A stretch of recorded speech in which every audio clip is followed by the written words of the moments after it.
Drive සජි YouTube නාලිකාවට අදත් අපේ යාළුවෝ ඔක්කොම ආයුබෝවන් කියලා පිළිගන්නවා. ඉතින් අද අපි කතා කරන්න යන්න ටිකක් ස්පෙෂල් මාතෘකාවක්. ඒ තමයි හරියටම දඩයක් අපි ගෙවන්නේ කොහොමද කියලා. ඉතින් පොලිස් දඩයක් ඔයාට හම්බ වෙන්නේ අනිවාර්යෙන්ම ඔයා මාර්ග නීතිය කඩකළොත් තමයි. එහෙම නැත්නම් වේගය අධික වේගයෙන් ක්‍රියාදාවනය කරොත් මාර්ග නීතියක් කඩකළොත් මාර්ග සංඥාවලට ආලෝක සංඥාවලට අවධානය යොමු නොකර වාහනයක් පදවගෙන ගියොත් මෙන්න මේ හේතු කාරණා රාශියකට ඔයාට දඩයක් හම්බ වෙන්න පුළුවන් හැකියාවක් තියෙනවා. ඊට අමතරව බීමත් වරිය පැදවීම මම මේ හැම දෙයක් ගැනම වීඩියෝස් කරලා තියෙනවා YouTube එකේ. ඒ දේවලුත් බලන්න. අපි අද කතා කරමු හරියටම දඩයක් ගෙවන්නේ කොහොමද කියලා. ඉතින් ඔයා මේ විදිහට වාහනයක් මාර්ග සංඥාවක් හරි මාර්ග නීතියක් කඩකලාට පස්සේ පොලිසිය විසින් ඔයාට මෙන්න මේ විදිය රිසිට් එකක් ලබා දෙනවා. මේ රිසිට් එක ලබා දෙන්නේ මේක නෙමෙයි දඩකොලේ.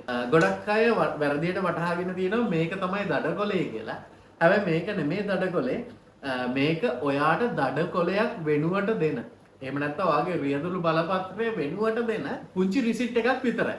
ඉතින් ඔයා මේ කොලේ අරගෙන ඔයා යන්න ඕන ඔයාගේ ඒ රිසිට් එක ඉෂුව කරපු පොලිසියේ රථවාහන අංශයට ඔයා යන්න ඕන. ඉතින් මේ විදිහට රථවාහන අංශයට ඔයා ගියාට පස්සේ ඔයාට හම්බ වෙනවා දඩකොලය. ඉතින් මෙන්න මේ විදිහට තමයි දඩකොලේ අපිට බලා ගන්න පුළුවන් වෙන්නේ.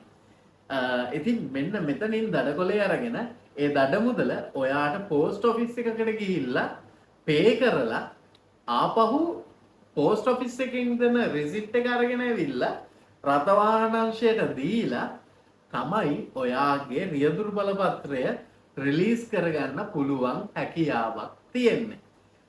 ඉතින් මෙන්න මේක තමයි සාමාන්‍ය දඩකොලයක් ගෙවන නිවැරදි අනුපිළිවෙල. හැබැයි ඔයා උසාවියකට දැම්මොත් මේ දඩය ගෙවන එක චුට්ටක් වෙනස් වෙනවා. ඉතින් මම තවත් වීඩියෝ එකකින් උසාවි දැම්මොත් කොහොමද ඔයාගේ දඩය හරියටම ගෙවන්නේ කියලා වීඩියෝ එකක් ගේන්න. මම හිතනවා අද වීඩියෝ එකෙන් ඔයා හරියටම දැනගන්න ඇති කොහොමද හරියටම දඩයක් ගෙවන්නේ කියලා. ඉතින් අපි ඩ්‍රයිවිං සචි YouTube channel එකේ කරලා තියෙනවා ඩ්‍රයිවිං ලයිසන්ස් එකක් ගන්න තැන ඉඳගෙනම අනතුරු වළක්වා ගන්න හැම වීඩියෝ එකක්ම ඕගොල්ලන්ට ගෙනල්ලා දීලා තියෙනවා. ඒ වගේම මාර්ග සංඥා මාර්ග නීති මේ හැම දෙයක්ම අපි මේ channel එකේ කතා කරලා තියෙනවා. ඉතින් මේවා කඩකලොත් තමයි ඔයාලට මේ විදිහට දඩ මුදලක් ගෙවන්න සිද්ධ වෙන්නේ. ඉතින් අනාගතයේදී මේ විදියට නැතුව අපිට ෂණිකව ඒ කියන්නේ අපේ ෆෝන් එකේ QR එකක් මේ ස්කෑන් කරලා දඩය ගෙවා ගැනීමේ හැකියාවක් අනාගතයේදී අපිට හම්බ වෙයි කියලා ලොකු බලාපොරොත්තුවක් තියෙනවා. ඒ වගේම දැන්ටමත් ප්‍රදේශ කිහිපයක මේ ක්‍රමය අනුගමනය කරනවා කියලාත් අපිට ආරංචියක් තියෙනවා. හැබැයි අපිට තාම බස්නාහිර පළාතේදී මේ දේවල් බලා ගන්න හම්බ වෙන්නේ නැහැ.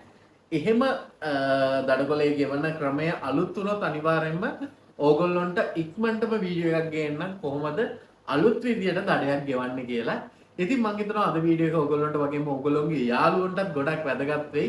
ඉතින් අනිවාර්යෙන්ම මේ වීඩියෝ එක යාළුවන්ටත් බලන්න ෂෙයා කරන්න මතක කරන්න එපා. ඒ වගේම දැන්ටම ඩ්‍රයිවිං සචි සබ්ස්ක්‍රයිබ් කරලා නැත්නම් පල්ලේ තියෙන සබ්ස්ක්‍රයිබ් බටන් එක සබ්ස්ක්‍රයිබ් කරලා තියාගන්න. මේ වගේ ඉන්ටරෙස්ටිං වීඩියෝස් වගේම ඩ්‍රයිවිං සම්බන්ධ වීඩියෝස් ගොඩක් අපේ YouTube channel එකේ කරලා තියෙනවා.